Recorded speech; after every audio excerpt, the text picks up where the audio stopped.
are you? Great. Good to be back again. I know it's been a few weeks. It's been a few weeks. Yeah, we thought we'd pick a topic to chat about this week, self-awareness. Yeah, it's a good topic. I think it's one that so many of us can relate to because I feel like, everyone is in that on that journey right now, and now with the year of the horse, I think there are more and more numbers of people are sort of wanting to jump on that bandwagon to really become more centered and balanced and what does that look like for each of us and what is we all know there's been a it's been a cliche for a very long time, be more self-aware, but what really does it mean to be self-aware? Yeah. So All yeah. right, I just opened up the chat. Do you see the chat, Monica?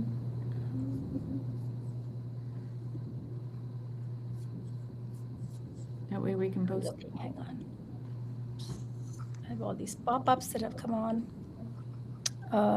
Do I do the public chat or studio chat? Public chat, right? Or no? Yeah, I do the public. Yep. Hi everyone. Yeah, I see Yeah, your chat. that way you can see. Yeah. Yeah, so everybody can pop in. Yes. Everyone, if you are all on the platform, please ask us questions. That's why we're here. All right. Oh, Ooh. question. Mm-hmm. What What does is it it? mean to be self-aware? Wow. That is a beautiful question and one that really requires an answer, an answer that is very basic at first, and then there are so many layers that go into it.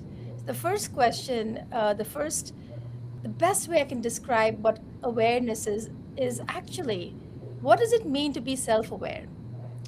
We are actually beings, conscious beings, which means we already are aware. We just need to be reminded that we are aware, right?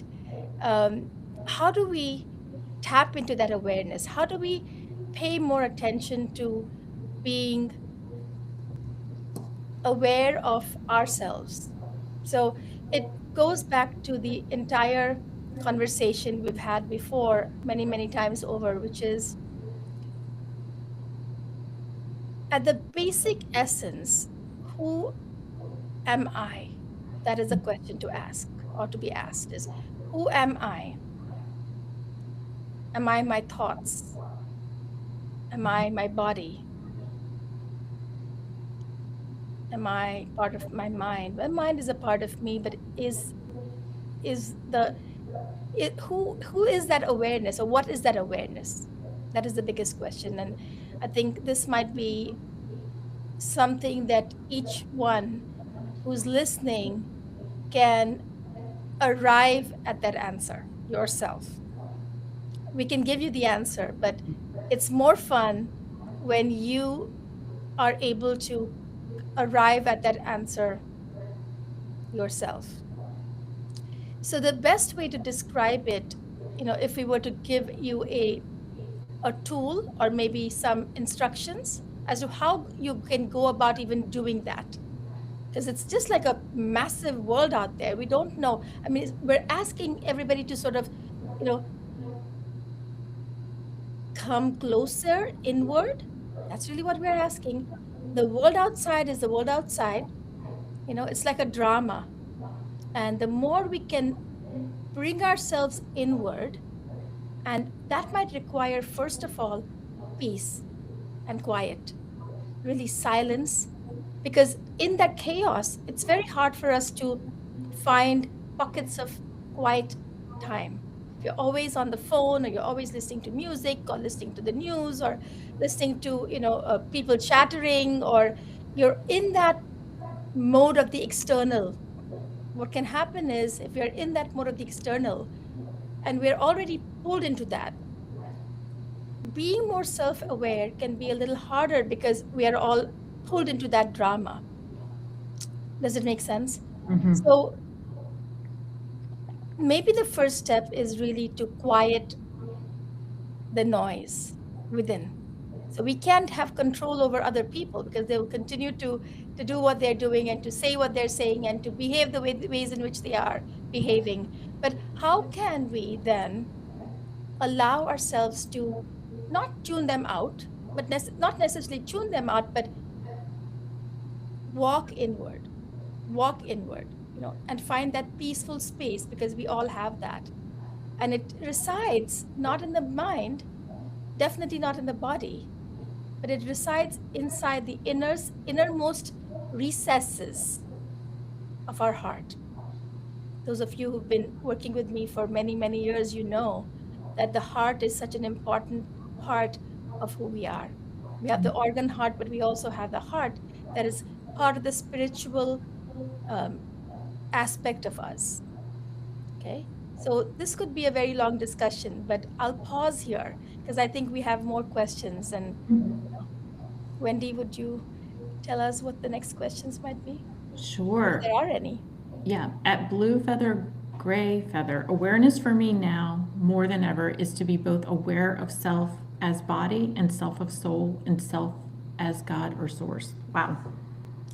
Awareness for me now more than ever is to be both aware of self as body and self as soul and self as God or source. That's excellent. Mhm. Yes, absolutely. We are all of that. We are all of that. So at the purest part of us, the body is important. It's part of us now. So let me ask this question back to you. Um, Blue feather gray. What do you understand by self as soul and self as God? How does that make how do you respond or relate to that? Vivian. Yes.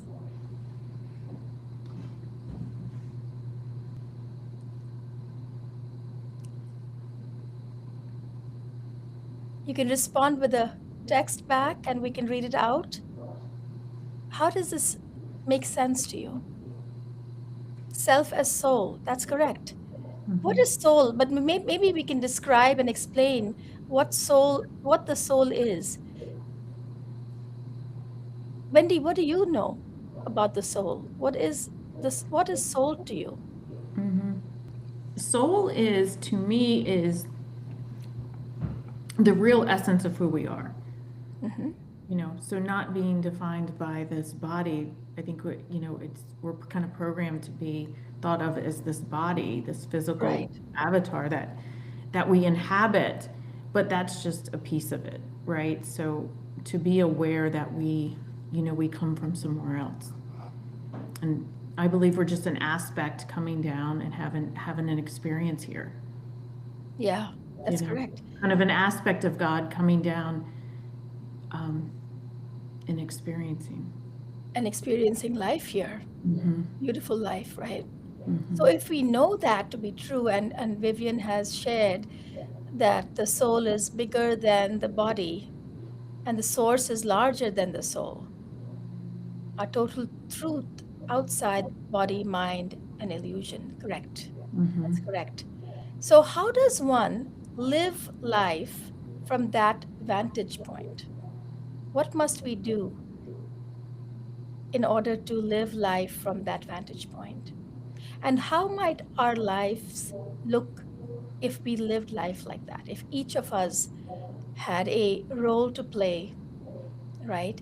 And we all lived life from that vantage point, what might the world look like right now? It's a perfect segue because right now, as we all know, that the Buddhist monks have been walking for months now. Mm-hmm. Right? They started their journey um, in Texas, I believe, and now they're walking and they're in Richmond right now, today and tomorrow, and they'll be continuing on their journey. And it it's the perfect time for us to talk about that, because they are clearly um, with their walk. I think they're clearly here to help us all understand that we're more than what meets the eye, than what we feel life is about and what life has been. But everybody gets, very much riled up with what is happening on the outside, whether it be politics, be it wars, or anything, social imbalances, any place else, imbalances within ourselves. And these are the kinds of things that shift us off course. So if that's happening, right, what must we do within ourselves to not let these external events shake us from the center? It begs this question, doesn't it? It does. It Yeah. does. And a reason for pause, and a reason to dive within. And today also is the, snow moon, full moon today. It's a great day, all in all. Perfect day. We have the Buddhist monks here. We have the full moon visiting, and you all, whoever is here on our platform today, thank you so much for being here, taking time out of your busy Sunday. Just lovely to have you here. So, Yeah. what are the questions you all have? Yeah, Vivian's chiming in. She said, non-attachment, feeling and letting go, Mm-hmm.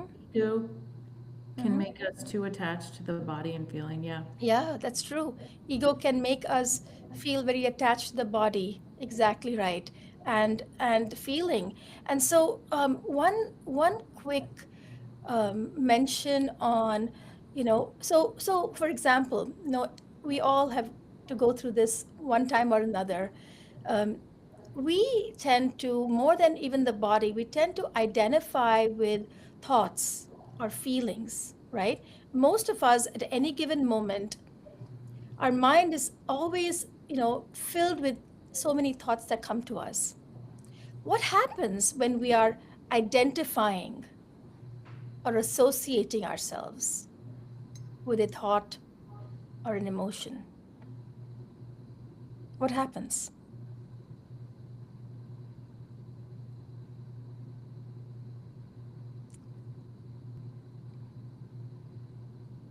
Well, Monica, I think what Vivian said in one of her comments, feeling and then letting go, I think that's key. Acknowledging what is coming up, but not Not getting attached to it. yeah. I Yeah, mean, right. That's correct. Yes. The more we identify with it, the more we are connecting to it, and the more we allow those tapes to play, that's what the mind can tend to do. The mind is always the lens through which the mind sees is so limited. It's so tiny. It's like a tunnel vision. It's like a myopic lens. And most people who are not self-aware will allow that mind to dictate everything in their lives. That is when you know that you're not self-aware. yeah. Because awareness is all about noticing and observing without allowing it to be the focus or the subject or the object of everything. So you can look at thoughts like clouds, just like as if they're just passing. Just imagine that thoughts are just coming and going, but we don't have to attach ourselves to it. Just let it come and go. So, for example, someone just talked about anxiety. How would you say anxiety relates to self-awareness? Well, anxiety is part of the mind, isn't it? The mind creates this feeling of anxiety. It's a feeling, it's a construct of the mind. So, the best way to understand it is if it's coming from the mind, you don't want to be associated with it. So, anxiety, sadness, anger, right? What else? Resentments, shame, shame, and then there are many other feelings like that can keep coming into the mind. Fears, of course, big fears, anxiety, sadness, um, judgments. That's big judgments. These are emerging from the mind. So long as we are connecting to that mind, so long as we are allowing ourselves to go into that pocket, and then a mind starts making up these stories, and these stories are not accurate. most of the times you'll see that the stories are not accurate. And Monica, anxiety can be just as simple as being in the future, being Yeah, too far in the future, yes. and really that, you know, to that self-awareness of yourself being anxious is just kind of like a nudge to me to get back in the Into the present. center. Yeah. Mhm. So anxiety means past and future. If you're living in the past and future, you're definitely in a state of mind, and the mind means anxiety. It's like the anxious energies. So we always have to understand what is preceding that feeling. What is the preceding thought? What is the preceding emotion that has come through, right? Say we're worried about, we're anxious about something that's coming up tomorrow. Instantly, when you feel that it's something that hasn't happened yet, that's when anxiety resides. Exactly what you said, Wendy. The Mhm. future or even the past. Mhm. You're not in the, in the present moment. The present moment is only, this is the only place where we can be hyper aware. It's almost like we are a member of a play, like we are part of the play and we're acting. We're part of, we have a role and we're acting, right? But we also have the ability to observe the actor. That's me or you or whoever it is. Make sense? That Yeah. is truly known as awareness. So if I'm behaving badly, let's say I'm behaving badly today or tomorrow, let's say today I'm behaving badly, my ability to observe my behavior, that is known as self-awareness. I'm aware that I'm speaking, you know, rudely or uh, not not being considerate or being insensitive. I Yeah, think we all have the ability to sense that for ourselves. The only way we can do so is by pausing, quieting those thoughts, and knowing that we can be that observer and the observed. It's a beautiful, beautiful life we have here, don't we? yeah, that isn't it a famous saying, life is the dancer, you are the dance. Yeah. Yeah, Yes. same, Same. It's same. exactly true. Yeah. Mhm. Yes. Exactly the truth. Yeah. Lots of people are Yeah. engaging today. That's fantastic. Lovely to hear you all. And Wendy, Yeah, could yeah, you yeah. read So some of those wonderful questions? And some blue feather gray feather. Fear is the number one illness in ancient Mayan practices. Yeah, yeah, fear. I know, and somewhere along the way, I heard someone say it, and it really stuck with me that if you knew everything was going to be okay, then what is there to fear? yeah, exactly. It's so That's simple that right. yeah, everything's good. Everything always has been fine. Yes, yes. So why, I don't know. It just, It's the mind. It's the mind, how it behaves and how we associate ourselves with the mind and the body. That's where the problems arise, is when we're so entrenched in that space. We just can't seem to, we just have to get ourselves out of the way. If we can mhm, do that, literally, if you're in the present moment, there is no reason to fear. mhm. There is no reason to be, shifted from center. It's a live movie. Yeah, Yes, it is a live, it exactly. is. It's a live movie. You're right. It's a movie, and we're all, players in that. We're all sort of actors, and we each have a part to play in this play, right? So why do we take each of us so seriously? Why do we take others so seriously? I don't know. In my meditation, what I kind of layer it as the years have gone on, but one of the things I do in my meditation is just do a sense of gratitude. And I just see myself on a stage. Yeah, And then all the people are in the audience, and I say, thank you for the role you've played in my life, or something similar to that. But it's kind of that is just so true. for the good, the bad. It Yes, doesn't have to mean it's always good. absolutely. Just, Absolutely, Wendy. You brought a brilliant point. If we can thank everybody, or look at each person in our lives as a teacher, someone that is here to teach us something, even the ones that treat us badly, right?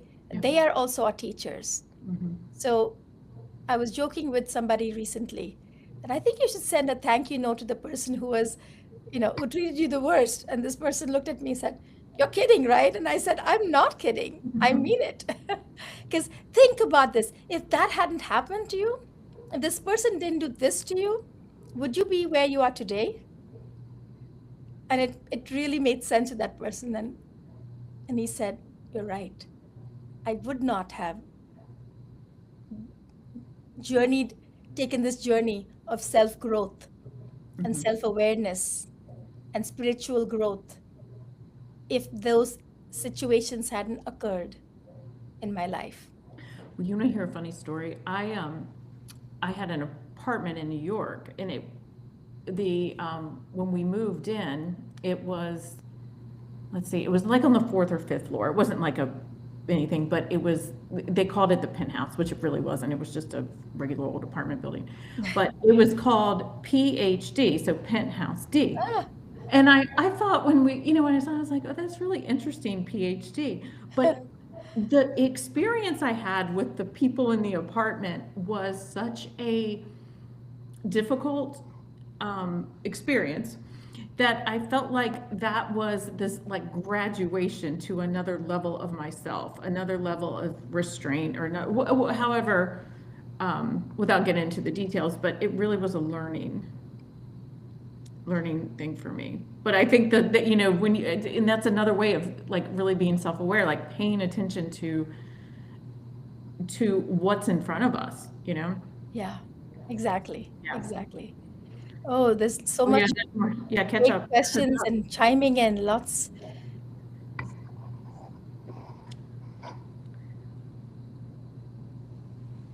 Yeah, all the world is a stage monologue spoken, Act 2, Scene 7. All the world stage, and all the men and women merely players. Hmm. They have their exits and they have their entrances. Yeah, Yeah. exactly. Exactly, exactly. Yes. They all have roles to play.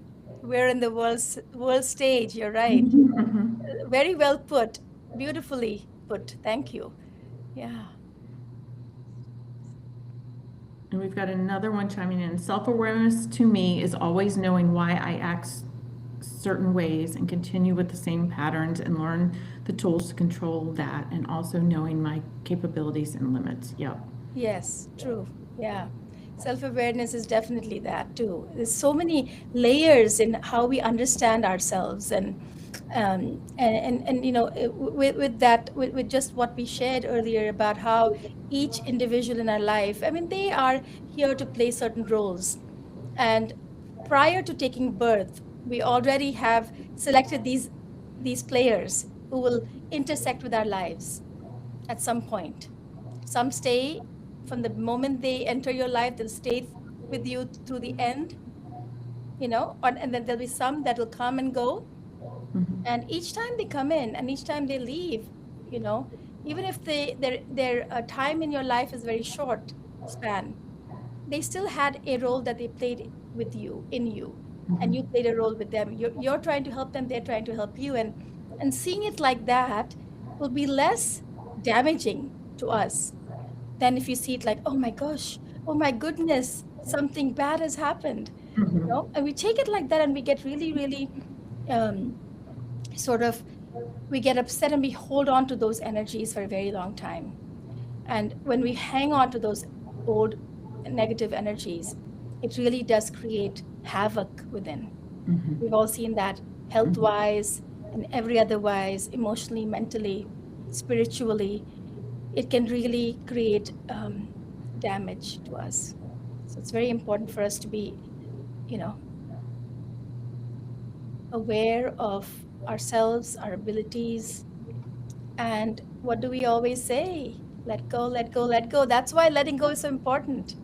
Letting go is so important because we know that we shouldn't be taking anything seriously, but we tend to, right? So Mhm. that's why we shouldn't be taking anything seriously. Yeah. I know.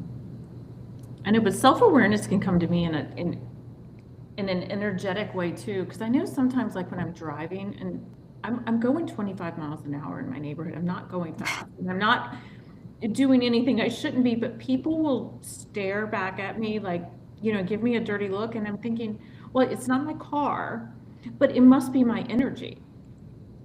I mean, I do think that my energy can speak for me sometimes. Like I'm trying to rush home or whatever I'm thinking about. So whenever I see someone react, I check. I'm like, well, maybe it's not my car, but it's me somehow projecting outward, and someone could feel it.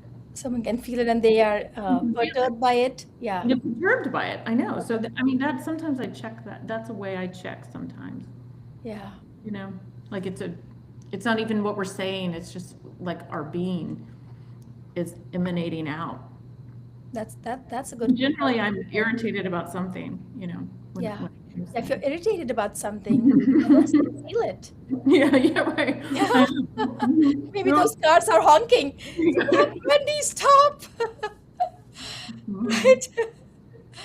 Oh, Mhm. wonderful. What are the questions you all have?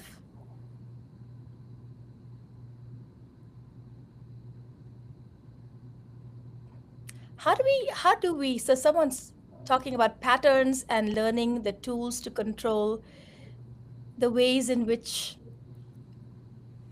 they act or think or act. So, how do we break those patterns? Mhm. What must we do, or what can you do to break certain patterns? And how does one also recognize that these are patterns that are repeating? Because they can be, they can come around in very sneaky ways. It may show up as in through a relationship you have, maybe like a mother and you as a child, or a father and you as a child. It can show up with you with a sibling. It can show up with you with a boss or a significant other, or friends, Mhm. or so it comes, a pattern can repeat in so many different ways. And a lot of the times, most people are completely in the dark and they have no idea that that's what's happening. How does one check to see if indeed it is a repetitive pattern? Mhm. Just throwing this question out. And certainly, whoever is online right now, if they want to reflect on it and share some of their um, thoughts and how they have, you know, navigated it, I think we can all learn from you as Mhm. well. In my work with clients, we work on this regularly. We're busting patterns all the time. Mhm. Many a times, many have no idea that these are things that are happening on a regular basis, because it can be very subtle and not very, they just can't put a finger on it. And this is exactly what's happening. And when we are able to sort of see into them, say, this is what's really happening.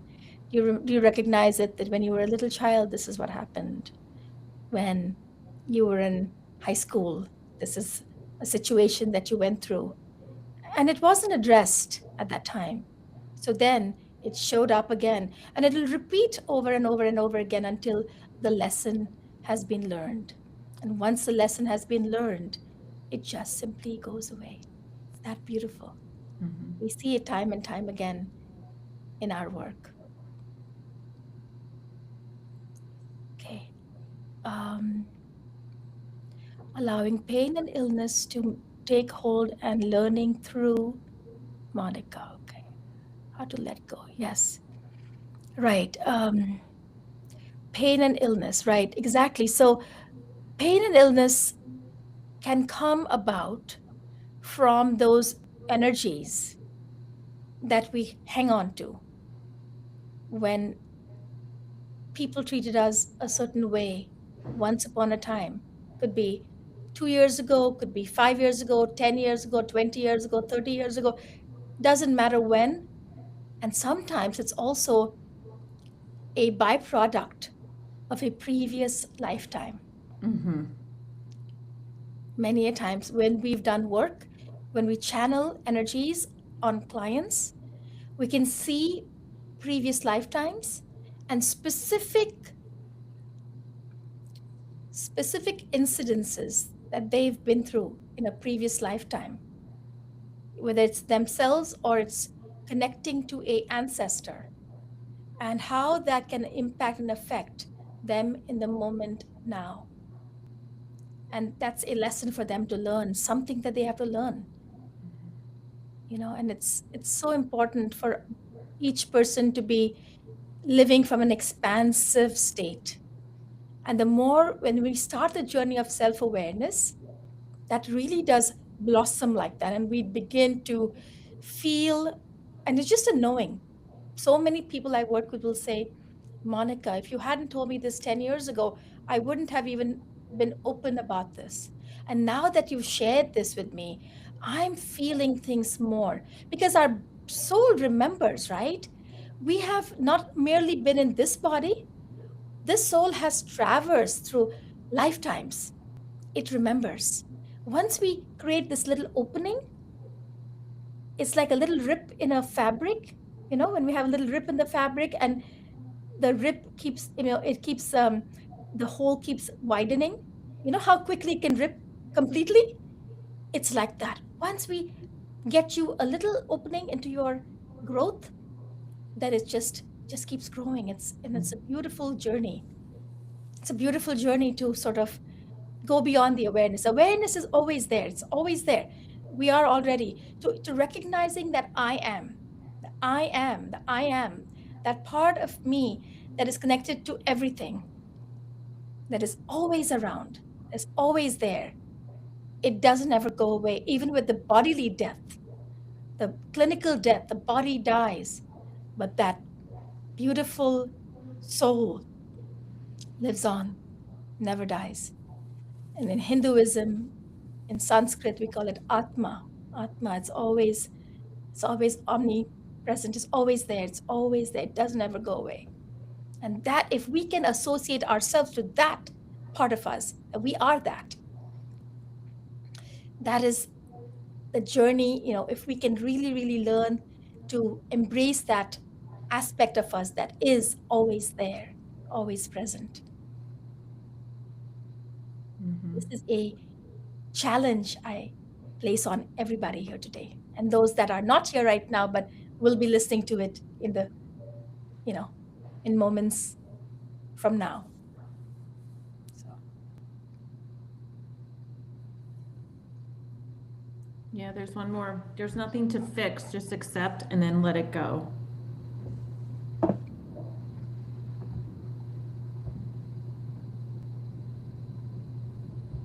yes, we are whole, that's correct. We are already that. Mm-hmm.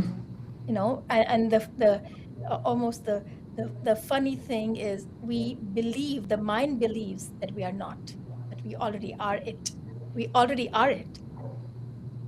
So part of our self-awareness is also recognizing that, because we always feel the way that the world has been constructed, that we always have to do something. We have got to, achieve and do something. But we don't sometimes have to do that so much. We can just let go and be connected to that spirit that we already are. Mm-hmm. Does that make sense? Yeah. Yeah.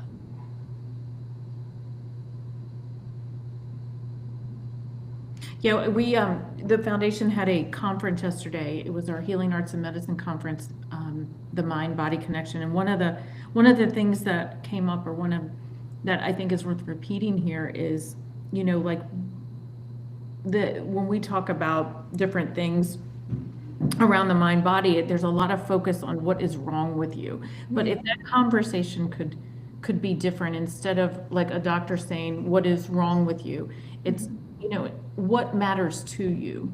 Yeah. Versus, because when you focus on just the piece that's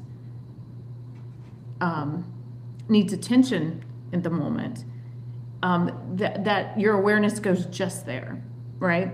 Yes, correct. But when you shift it back and bring in the wholeness piece, it's so different. Yes, that's so true.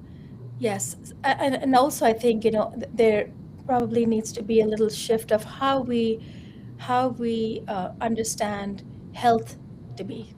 Because when we talk about health, typically most understand that to be physical. But as we know, with the work we do, is we're more than just the physical. And if you're only looking at the physical and the illness and the pain and the disease in the body, then we're missing out on all of the other layers that makes you quote unquote whole. Someone just mentioned, I am whole. That's right. But life can only segment you in such a way that you only focus on that one aspect of you, that's the physical body, right? And if you just go at it that way and you're only addressing those symptoms, then it's going to be a half-baked cake. Yeah. There's another question here. Yeah. How is it that some people thrive on people while others need me time? How does this tie in with self-awareness? Well, the fact that you even recognize that you need your me time, you're already dipping your toes into what self-awareness is, right? You're recognizing what it is that you need. It's not what you want, it's what you need. You require that time out, the me time, to re-energize yourself, right? The quiet moments can recirculate.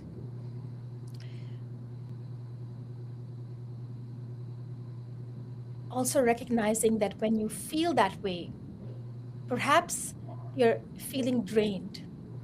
Are you feeling drained when you feel that you need the me time? Chances are yes. Most of us do feel that way when we're feeling drained, right? I just need quiet. So that's how you recharge your batteries. You're quiet, you're peaceful. And then you need to tie that in with the breath, the kind of breath that we do. We are using the diaphragmatic breathing, we're using the diaphragm to breathe. That can help you center, recenter, reset. And when you reset, then you just want to stay in that reset state. And that quiet state will help you recharge that battery. How many of you have really, engaged in silence for more than a few hours? Has anyone tried that? If you haven't, I urge you to do that. It is so beautiful. It is so rejuvenating. And it really, really helps you to quiet those thoughts and quiet the mind racing and really connect to the part of you that is really you.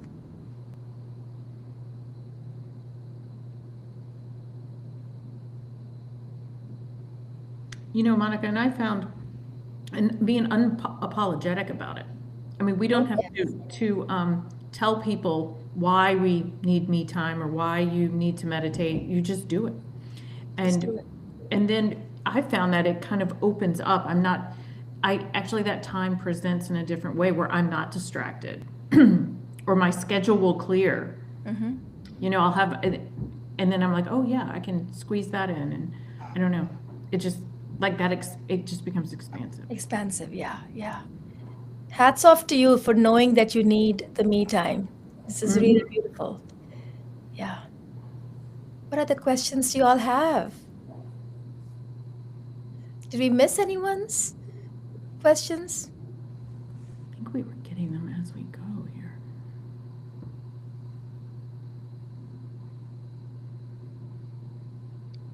Peggy asked, And if we missed you, pop the question back in. yeah. I hope we haven't missed any of your wonderful questions. We're so grateful for you to join us today and ask these questions because everybody stands to gain, and we're happy to answer questions as well.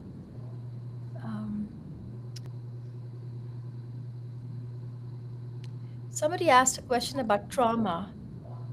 Peggy asked a question about trauma.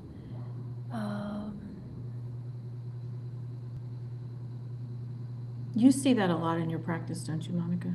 Oh, Trauma yes. does this. Yeah. Traumas are a big part of a lot of people that they're battling with. Traumas can stay in the physical body. It can stay in the nervous system. It can stay in the mind. A lot of the times it stays in the mind. We remember that. And then when we go through other experiences that reminds us of that, or it can be very triggering. It can Mhm. trigger you, and it can really shift you off course, off your center. And then it almost is like your mind remembers it, and it sends these signals into the body, and the body will start to feel agitated. And it's almost like you're going through that same trauma again and again and again and again. And that's the pattern that we're talking about. And we need to sometimes go in there energetically when we're channeling. When I work with clients, I'll channel the energies to almost literally stop that flow, that pattern, break the pattern, disrupt the pattern. So the Mhm. energies will come and disrupt the pattern, and it just completely like poof, it just like goes. It's like an explosion, it stops. And sometimes what we're also finding from the work is traumas get addressed, but also patterns get disrupted. But also, when that gets disrupted, those individuals who might have played a role in that traumatic experience that you're going through, that person gets released also. Because remember, when we're holding on to trauma, no matter what we've gone through before, whatever it might be, the worst kind, the best kind, whatever kind of trauma we've been through, so long as our mind holds on to it, we don't know this, the way this is happening, but when we are holding on to it, that individual who has wronged you is also a part of that equation. So until and unless we forgive and let go, that person is not released from your space. Energetically, we can see that when we're working with certain people, energies will show us that that's what's happening, wherein the person wants to rid of that person, the other one who wronged him or her, but they aren't able to do so until and unless they forgive. And when they forgive, and when we let the energies work with them, that situation is resolved and set free. You're free too, but that person's also set free. But when we tend to hold on to anger, and it's natural because sometimes we go through such difficult traumas. Mhm. Um, some people cannot forgive them at all. But when they work with us, we urge them to please forgive. Because when you forgive, it's a radical forgiveness. You just have to forgive, not for them, but for yourself. Mhm. That is so important. Yeah. So important. Yeah, a few more questions coming in, Monica. Great. Why do some people keep doing the same relationship over and over? Yes, good question. It's because they have not learned their lesson. When you learn your lesson, that situation will completely stop. It comes over and over again because you haven't yet fully grasped what is happening, you know. Yeah. But don't you think too, it goes, the next step of that is when you clear something like that and it's gone, it creates a void, Mhm. right? Like there can be a real stillness and it's almost like you have to sit in that a while before you can go to the next phase. Does that make sense? Like it's a newer energy and it's very unfamiliar. Yeah, So I sometimes we can trip ourselves up like in this space that we don't understand because it's right. new, even if it's, and then we'll just default and go back. Do you see that? Default and go back. Yeah, it can. It can if there's something more that that person has not learned. But many a times, what we see is when the healing occurs and they have really learned everything that they were meant to learn, it just vanishes, completely goes away. But you're right about the void. Sometimes there can be a void, a stillness, and then it recurs again. The same Mhm. thing comes back again. So the key is, it's like I remember one time some years ago, I was working on somebody who would come, and that person's specific energy center had been a little, over sort of depleted, you know. And when she came, I was connecting to the energies, and the energies said, well, something had happened in her life that continuously. It was happening repeatedly. Mhm. So, without going into specific details, we can share with you that she was constantly, so from the child, from her childhood, her parents had not really cared for her enough, and she didn't know what it meant to be cared for by somebody else.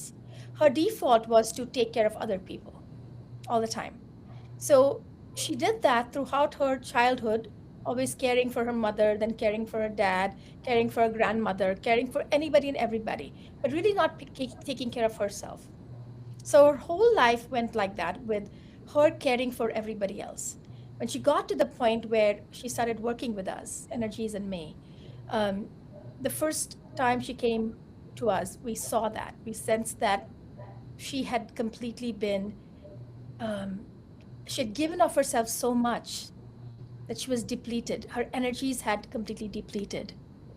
And her heart, we looked at the heart energetic center that had become so overly expanded. It's more than necessary, like so much so that she was losing everything. Then she experienced something else in her life, even financially. Money would come to her, it would just go away. She wasn't able to sustain it. By the time she came here, she had been down to a very low amount of money in the bank. And she was nervous because she didn't have a job at that time. She had lost her job as well. So we started working with her. And when we worked on her energetic center, we told her, I said, well, we've rebalanced it now. So, but you need to keep this going. If you go back to your old ways, this is going to start being rocky again, you know? So she went on to doing what she had to do. And she reverted back to her old ways because it was a habit from the last 35, 40 years, right? So the lull was there for a bit, but then it went back. She went back because why did she go back? Why did she go back? She went back because while she had been informed of what the issue was, she wasn't able to fully get past that. So she defaulted back again. She went back to the old way of living. Then she returned back to us again. And we told her, I said, okay, you know that we've balanced your energy. It's like the balancing of the energy can happen. It's not permanent. You've got to sustain, you've got to keep learning that. You've got to keep moving in that same pathway. If you go backward, it's going to start, um, it's not going to be balanced. Yeah. Yeah. So there are more questions here. Yeah, yeah. Sadness is separation from source, not a judgment. In Catholicism, it is called possession. Patterns are a mirror. Yeah. Mm-hmm. And that came from the original question up top. From an energetic viewpoint, how does sadness affect my energy and reality?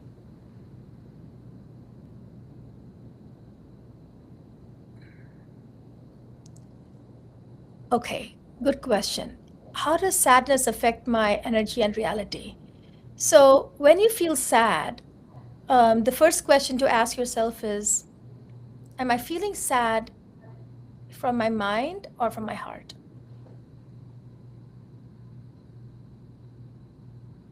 Can you feel sadness in the heart? Can you feel sadness in the mind? What is the preceding emotion that comes before the event that you're feeling sad?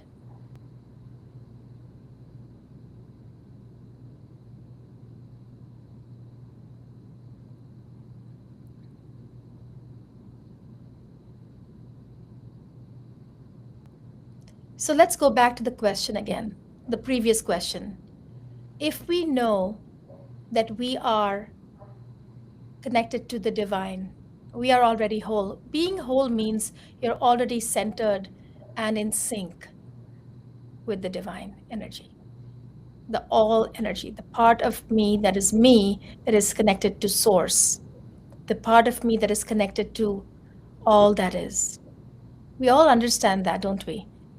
All that is, source, God, it goes by so many different names. So if we fully and truly believe that. We truly have trust that we are part of the divine. So when we're part of the divine, we're actually operating from the heart, not the mind. The mind is where all of those constructs reside, such as sadness, anxiety, pain, suffering, judgments, anger, hatred, jealousy. That is mind held. When we're living life from the heart space, we are directly connecting to source energy. And that is the part that is truly you. So if you're living life from that state, there should not be a reason why you should even feel sad or angry. Because when you feel upset, it's really coming from a space of judgment, but the judgment also resides in the mind. Yeah, it's a beautiful way to say it, Monica. Thank you.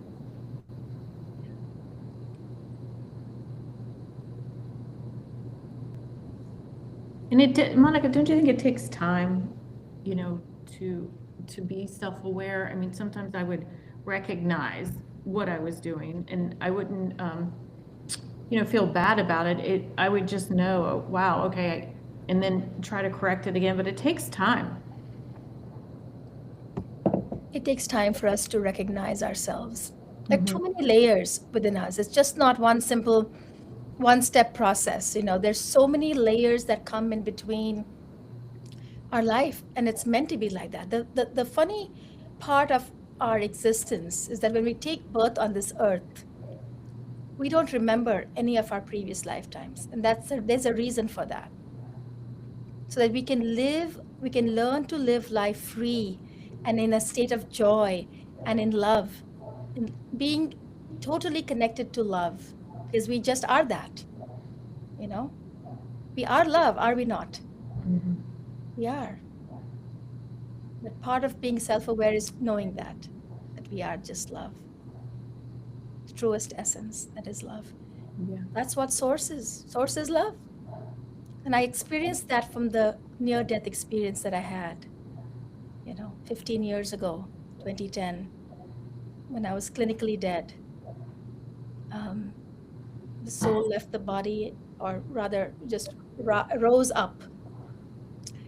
The body was down. It left the body behind down on the drab hospital bed, and the soul was everywhere, and felt that unconditional love that is what truly is a part of us, that we are in it all the time. And that just reminded, it's almost like that instant reawakening. Already, if we are all awakened, self-awareness, and we are awakened already, the awareness should just keep reminding us of that we are love all the time. And when we are in that love state, we shouldn't be feeling fear. And that's what it did. Out of the body and coming back in the body, fear just vanished. So all that's remaining is now love. You tell that story so beautifully. Huh? You tell that story so beautifully every time. Thank you. This is what happens when you kind of have that experience. When the light touches you, once you're touched by that light, you're a changed person. You can never, ever read about it and feel the same. You have to actually be in it, bathing in that light. Yeah. I've heard you say there aren't even words for it. There aren't words for it. I don't think I do any justice by the way I express it in words. I think it's so shallow when we sort of try to make sense of it from here, or even through our mouth, through the words.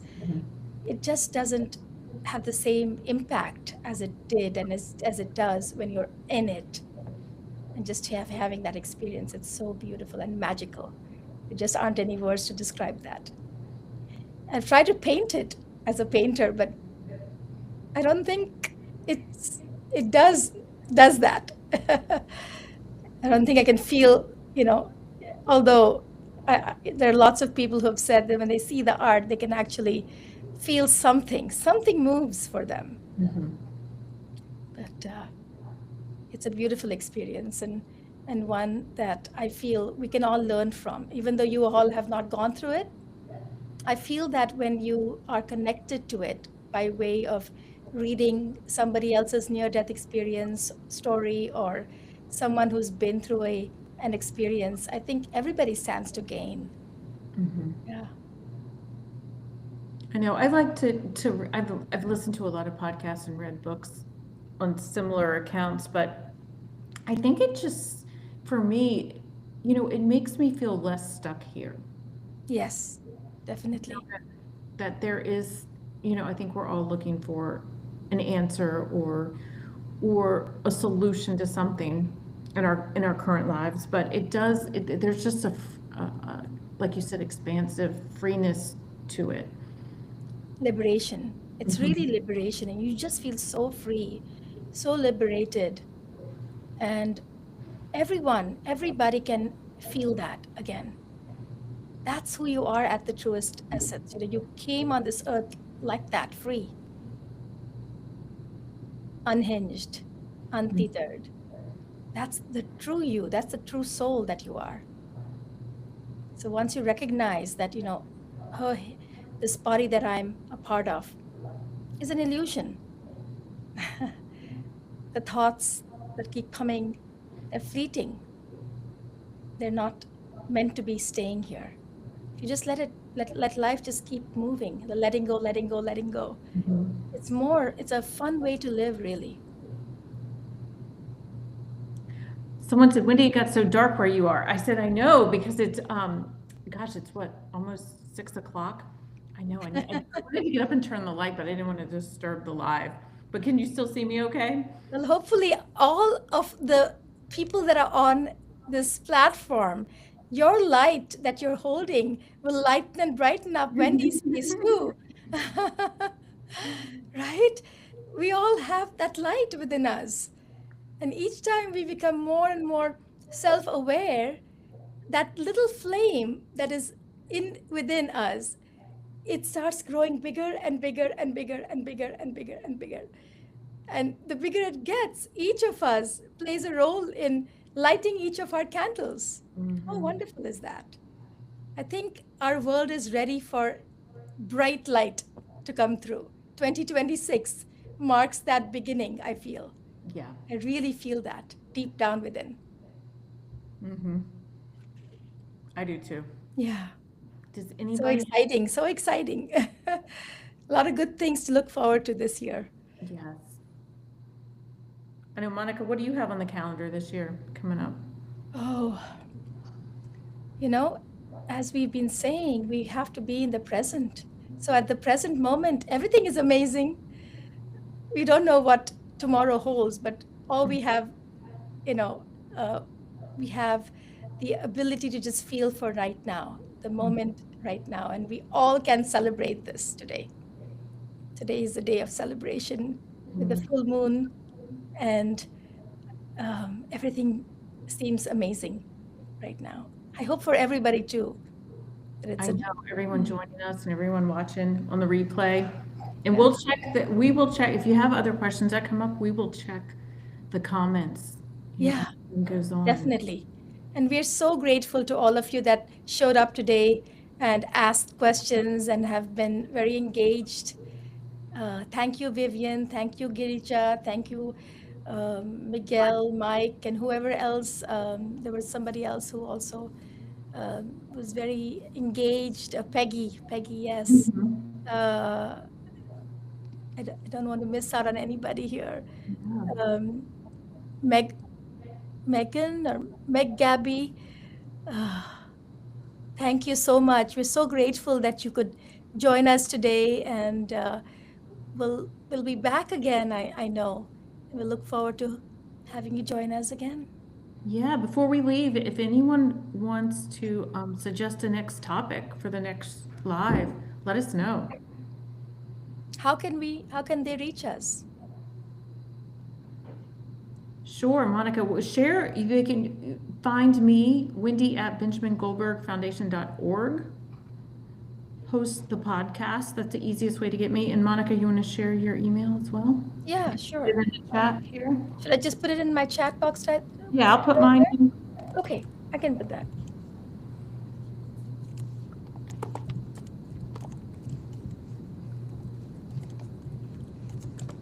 We would love to hear from you. Any questions you have, or anything you'd like us to focus on?